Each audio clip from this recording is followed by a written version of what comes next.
Oh my god, c'est le bordel. Dans ma dernière vidéo, j'ai parlé de l'ostéopathie, de ce qu'ils sont réellement capables de faire au Québec. Il n'y a aucun ostéopathe qui pourrait vous faire des manipulations dans la colonne vertébrale, que ce soit au cou, au dos, au genou, n'importe quelle articulation. S'il le fait, ça devient de la pratique illégale, la chiropratique. Et disons que ça n'a pas fait l'unanimité. Si vous n'avez pas encore vu la vidéo originale, le lien est dans la description, mais en attendant, accrochez-vous parce qu'on va remettre les pendules à l'heure. Premièrement, on a Dalphé qui a dit que diminuer une profession, c'est selon moi pas très professionnel. Faut savoir que j'ai jamais diminué la profession de l'ostéopathie.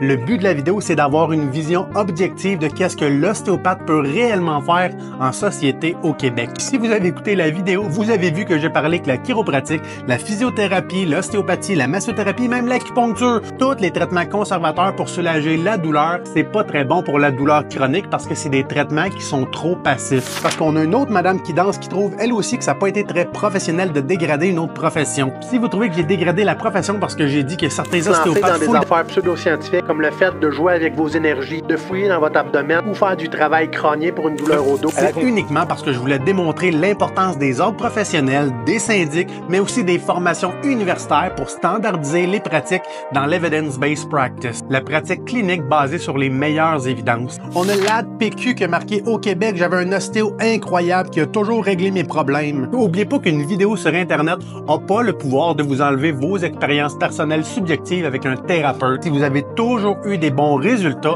continuez de voir votre ostéopathe. L'important, c'est qu'il vous redonne de l'autonomie et qu'il ne crée pas de la dépendance thérapeutique avec des pensées négatives ou des fausses informations. On a Belle Soleil qui a marqué « Mon médecin de famille m'a interdit de voir un chiro ». Et ça, c'est très dommage parce que les médecins ne seraient pas censés faire ça parce que c'est pas déontologique. Les médecins devraient être éduqués assez pour savoir c'est qui les autres professionnels au Québec et référer aux bonnes personnes pour la bonne prise en charge. Et malheureusement, beaucoup de médecins ne savent même pas c'est quoi des traitements conservateurs, savent absolument pas la différence entre un chiro, un physio, un ostéo, un masso, fait qu'ils font juste référer à l'aveugle.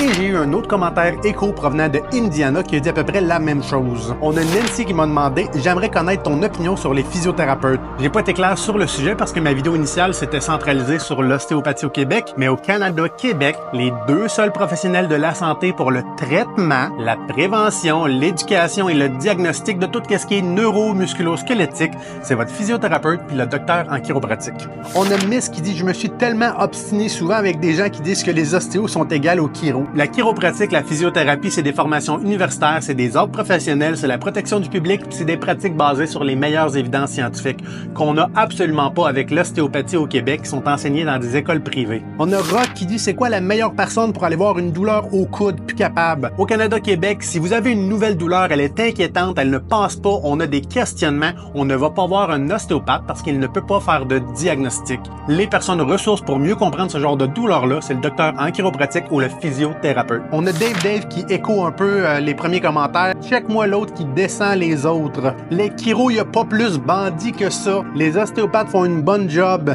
T'as juste peur de perdre tes patients. On est la clinique la mieux cotée sur la Rive-Sud de Montréal. On est le pilier pour les traitements conservateurs. On a les meilleurs reviews. Les patients aiment énormément mon approche parce que je suis très transparent avec tout le monde. On a William qui dit « Moi, en étant physio, la première fois qu'une patiente m'a dit qu'un ostéo lui avait mobilisé le foie pour les fascias de l'intestin dans un contexte de radiculopathie. » Je suis en train de faire une vidéo. Ça, encore une fois, ça démontre que quand on n'a pas de processus régulatoire, qu'on n'a pas d'examen standardisé, pas de formation universitaire, ben c'est pas mal plus facile d'avoir de la dérape thérapeutique pseudo-scientifique.